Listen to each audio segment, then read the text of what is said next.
It was Prime Minister's questions today, and whilst many of the British public wanted to hear more on a different subject, it didn't stop Starmer from getting completely savaged. In today's video, we will watch and react to the ferocious interaction. Not only that, but we will also go over all of the latest news from across the country. But first, hit the like button and subscribe to the channel and join our fast-growing community. Just a quick one to say we do have new One Keir t-shirts available on our website. Go to britishstand.com or check the link in the description. Have a watch of this.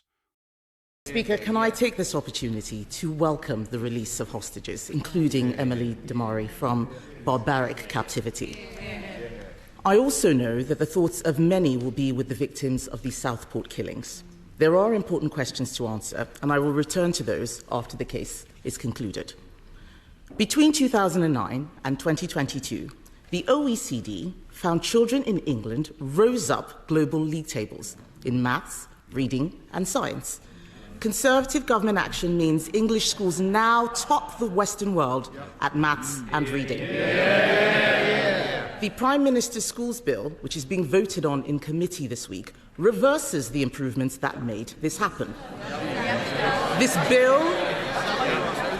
bill is an act of vandalism. It is wrecking a cross-party consensus that lasted for decades. Why does the Prime Minister think that so many school leaders are criticising this bill? Prime Minister. Mr. Speaker, it was Labour that introduced academies in the first place to drive up standards. Academies are here to stay and will continue to drive up standards. That's what the bill is about. But also in that bill are important provisions for protecting children, including a provision to stop abusers taking children out of school, a unique identifier to ensure the whereabouts of all children are known. What did the Leader of the Opposition do? She instructed all of them to vote against those measures. He didn't even bother voting on that bill, Mr. Speaker. And he talks about safeguarding measures. That's not what the issue is. It's about the reforms that he is changing.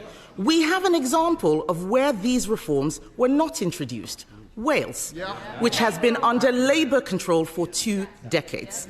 Welsh educational outcomes have tumbled down international league tables. Poor children in England now do better than wealthier children in Wales. This bill denies children the guarantee that their failing schools will be turned into a better academy. It is an attack on excellence, it is an attack on higher standards, it is an attack on aspiration. This bill is the worst of socialism, Mr. Speaker, and isn't it deprived children in England who will pay the price?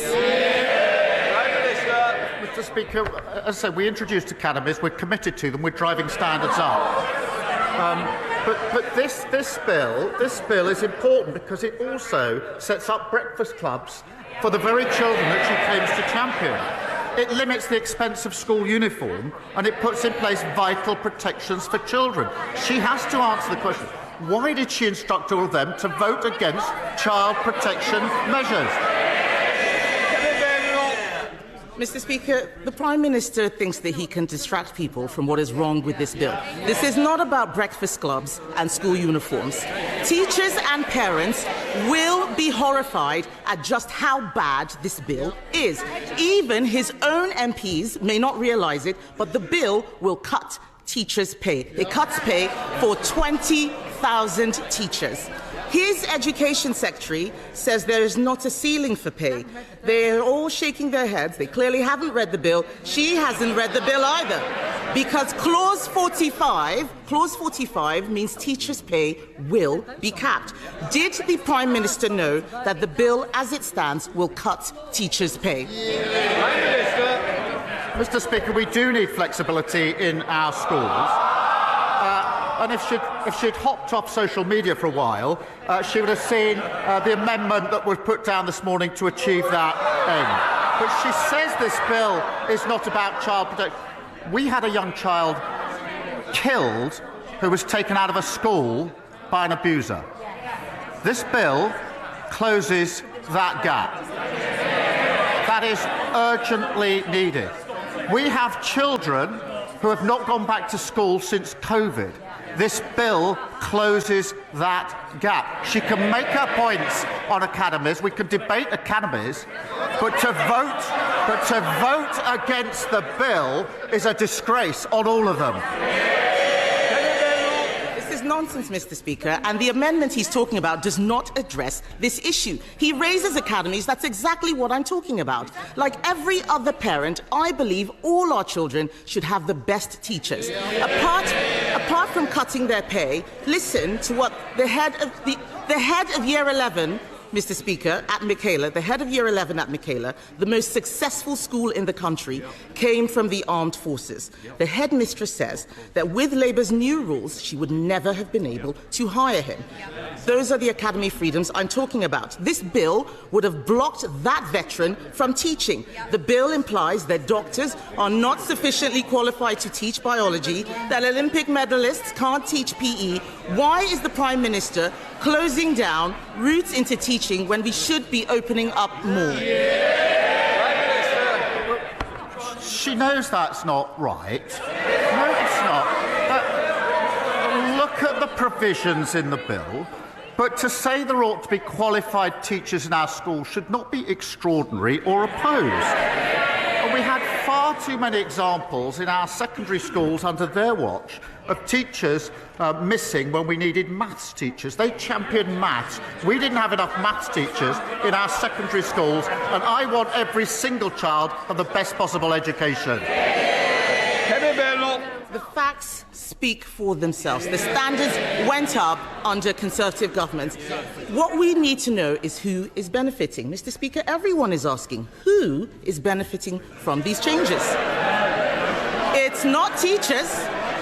Their pay is being capped. It's not parents. Their choices are being restricted. It's definitely not children. Their outcomes will get worse. So who is benefiting? It's the trade unions. The National Education Union sent out a tick list proving that after a decade and a half, they are finally getting their way. Why is the Education Secretary allowing trade unions to run her department and ruin children's education? The bill benefits the children who need the nourishment of a breakfast club. The bill benefits the families that can't afford uniforms. The bill benefits the children who are currently out of school and nobody knows where they are. The bill benefits the children who could be taken out of school by abusers if this bill doesn't go through. She should change her mind and support these vital provisions.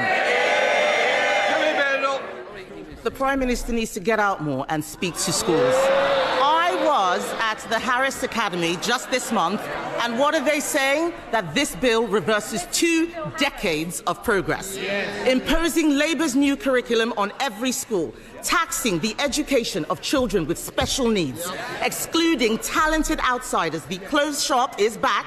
This is pure educational vandalism. And alongside these attacks, removing single-word Ofsted judgments so parents cannot see the standards slipping. It is the same old Labour. Bad outcomes for all children, excellence for none.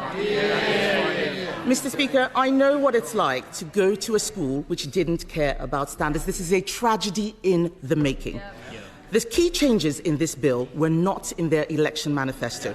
Isn't that because he knew parents and teachers would reject them? Parents and teachers know we introduced academies. Parents and teachers know we're driving by standards. We're committed to them. They're part of the future. We will continue to focus on standards. And she talks about special need. She's got a nerve. I don't know. And they know it. Remember them. They have asked me questions, these Prime Minister's questions, about the appalling situation of special needs under their watch. We're going to fix that mess like we're fixing every other mess. What are your thoughts on this? Let me know in the comments. In some other news, Labour MPs have voted to impose inheritance tax on death-in-service payments for military families for the first time. as part of changes backed by Rachel Reeves. The new rules will force children and unmarried partners of deceased service personnel to pay death duties on the benefit from April 2027. Death-in-service payments, which are currently tax-free lump sums given to families of deceased armed forces members, will now go into probate if not left to a spouse or civil partner. The payments typically amount to 4 times the late individual's salary and are paid whether the service member was on or off duty at the time of death. Under the changes, military personnel who die while off duty, such as from sudden illness or accident, will see their death-in-service payments subject to inheritance tax. Those who die on duty will continue to benefit from separate tax-free arrangements. The new rules mean that payments intended as compensation for families could be reduced by up to 40% in inheritance tax. Military servicemen and women cannot avoid this tax by putting the payment into trust, as they are part of the Armed Forces Pension Scheme. The head of the Forces Pension Society, which represents more than 66,000 members, has written to HMRC urging the government to reverse the decision. Major General Neil Marshall, Chief Executive of the Forces Pension Society, warned that the rule change would be corrosive and undermine trust among armed forces personnel towards the government. If service people are thinking, what if? What if?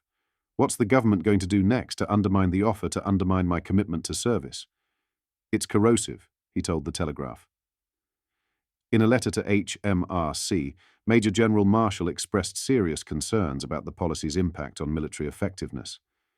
Given the high-risk nature of military service, a policy that discriminates against those who are not married or in a civil partnership poses a serious threat to morale, team cohesion, and ultimately operational effectiveness, he wrote. Shadow Armed Forces Minister Marc Francois also criticised Labour's inheritance tax changes as deeply regrettable and against the spirit of the Armed Forces Covenant. The spokesman from the Treasury confirmed that existing inheritance tax exemptions would continue for those who die from wounds, accidents or diseases contracted on active service. A spokesman said, "We value the immense sacrifice made by our brave armed forces.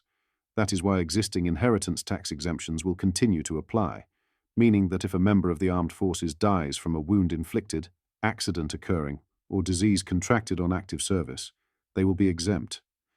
Any pension funds left to a spouse or civil partner in this scenario will also be exempt." Lastly, Donald Trump's inauguration as the 47th President of the United States has reignited discussions about his stance on Prince Harry and Meghan Markle. Trump, who has openly criticized the Duke and Duchess of Sussex, previously accused Harry of betraying the Queen and labeled their actions unforgivable. He also took issue with Meghan's past remarks about him, including calling him misogynistic and their alleged snubbing of him during his royal visit. Royal commentator warns that while Harry and Meghan may not be a priority for Trump now, they could face his ire if they provoke him in the future.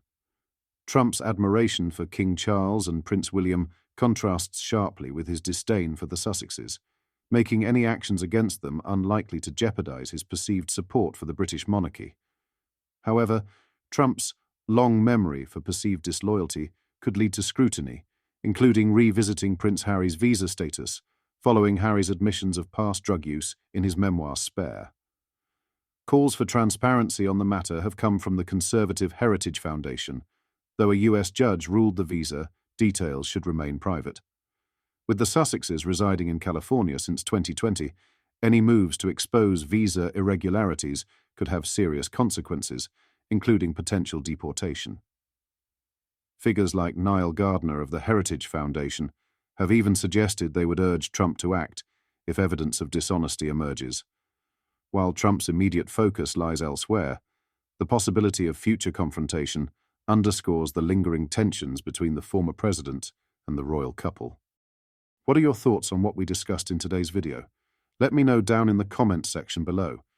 If you've not yet already, make sure you do drop a like on this video and subscribe to the channel for more British political content. Thank you. Take care. Goodbye.